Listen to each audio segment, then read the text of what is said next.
একটা দ্বীপ যেখানে নীল পানি, সাদা বালুর সৈকত আর তার মাঝখানে কর্ণফুলী শিপের এক অসাধারণ সুন্দর যাত্রা। আজকে আপনাদের নিয়ে যাচ্ছি বাংলাদেশের ছোট্ট একটা স্বর্গ সেন্ট মার্টিনে। আজকের ভিডিওটা শুধুই একটা ট্রিপ না, এটা প্রাকৃতির কাছে হারিয়ে যাওয়া সুন্দর একটা গল্প। Hello everyone, welcome back to my another blog. Cox's Bazar tour শেষ করে আমরা এবার রওনা দিয়েছি বাংলাদেশের একমাত্র প্রবাল দ্বীপ সেন্ট মার্টিনের উদ্দেশ্যে। আমাদের যাত্রা শুরু হয়েছিল কর্ণফুলী শিপে ওঠার পরই মনে হচ্ছিল যেন সমুদ্রের বুকে এক নতুন অ্যাডভেঞ্চার শুরু হয়ে গেল। চারিদিকে শুধু বিশাল নীল জলরাশি, চারিপাশে স্নিগ্ধ বাতাস, ঢেউয়ের শব্দ আর দূরে নীল আকাশ, সব মিলিয়ে পরিবেশটা ছিল একদমই ম্যাজিকের মতো। কর্ণফুলী শিপটা বেশ বড় ছিল এন্ড শিপের ভিতরে পরিবেশটাও ছিল অসাধারণ সুন্দর। শিপে আমরা অনেক মজার মজার খাবারও টেস্ট করেছি। লাইফের সব জার্নির ভেতরে এই শিপ জার্নিটা ছিল আমার জীবনের বেস্ট একটা জার্নি, একদমই মেমোরেবল হয়ে থাকবে এই জার্নিটা। তো টানা 5 ঘন্টা জার্নি শেষ করে আমরা চলে আসলাম সেন্ট মার্টিনে ঢুকেই আমরা আমাদের হোটেলের উদ্দেশ্যে রওনা দিলাম। আমরা বুক করেছিলাম হানিমুন রিসোর্ট।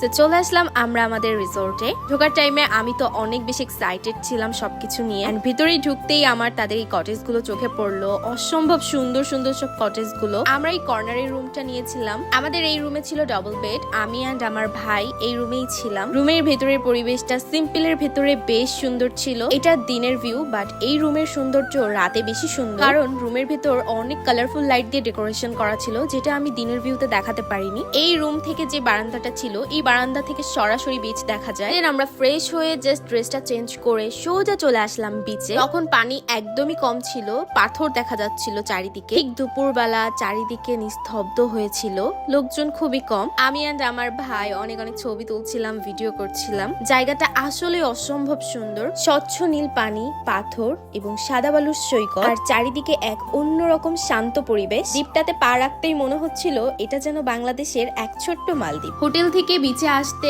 মাত্র 4-5 মিনিট লাগে, একদমই হোটেলের সামনে। দেন এখানে একটু ঘোরাঘুরি শেষ করে হোটেলে চলে যায় লাঞ্চ করতে। লাঞ্চ কমপ্লিট করে আবার বিচে চলে আসি। বিকালে বিচে বেশ মানুষ ছিল। আমি এন্ড আমার ভাই বের হয়েছিলাম। আমার ভাই একটা সাইকেল নিয়ে কই যেন চলে গিয়েছিল, আর আমি এখানে চা খাচ্ছিলাম। বিশাল সমুদ্রের সামনে বসে বসে চা খাওয়ার অনুভূতিটা আসলে অসাধারণ। এই চাটাও বেশ মজার ছিল। এখানে বসে বসে আমি একা বেশ কিছুক্ষণ সমুদ্র দেখছিলাম এবং চারিপাশের মানুষজনকে দেখছিলাম, তারাও কত সুন্দরভাবে এনজয় করছে। ট্রাস্ট মি, এখানে আপনারা ঘন্টার পর ঘন্টা বসে সমুদ্র দেখতে পারবেন।